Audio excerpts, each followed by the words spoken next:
পাকিস্তানের প্রধানমন্ত্রীর দিকে তাকিয়ে মোদির প্রশংসা করলেন ট্রাম্প। এ সময় মোদিকে নিজের খুব ভালো বন্ধু হিসেবেও উল্লেখ করেন তিনি। মিশরের বিশ্ব নেতাদের এক শীর্ষ সম্মেলনে ভাষণ দেওয়ার সময় যুক্তরাষ্ট্রের প্রেসিডেন্ট এসব কথা বলেন।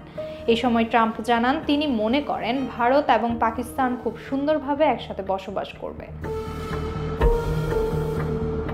গাজায় ইসরায়েল হামাস সংঘাতের অবসান ঘটিয়ে যুদ্ধবিরতি ঘোষণার পর মিশরের বিশ্ব নেতাদের এক শীর্ষ সম্মেলনে ভাষণ দেন ট্রাম্প।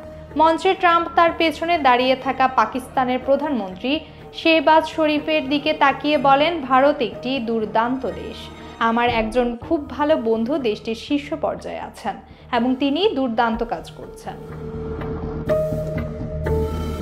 এর আগে শেহবাজ শরীফ এবং পাকিস্তানের সেনাপ্রধান জেনারেল আসিম মুনিরের প্রশংসা করেন ট্রাম্প। পাক প্রধানমন্ত্রীকে সমাবেশে ভাষণ দেওয়ার জন্য আমন্ত্রণ জানান। মঞ্চে উঠে শাহবাজ শরীফ ভারত পাক যুদ্ধ থামানোর জন্য আমেরিকান প্রেসিডেন্ট ডোনাল্ড ট্রাম্পকে ধন্যবাদ জানান। পাশাপাশি দাবি করেন, শুধু দক্ষিণ এশিয়া নয়, মধ্যপ্রাচ্যের লক্ষ লক্ষ মানুষের জীবন বাঁচানোর জন্য তিনি নোবেলের শান্তি পুরস্কারের জন্য ট্রাম্পকে মনোনীত করতে চান।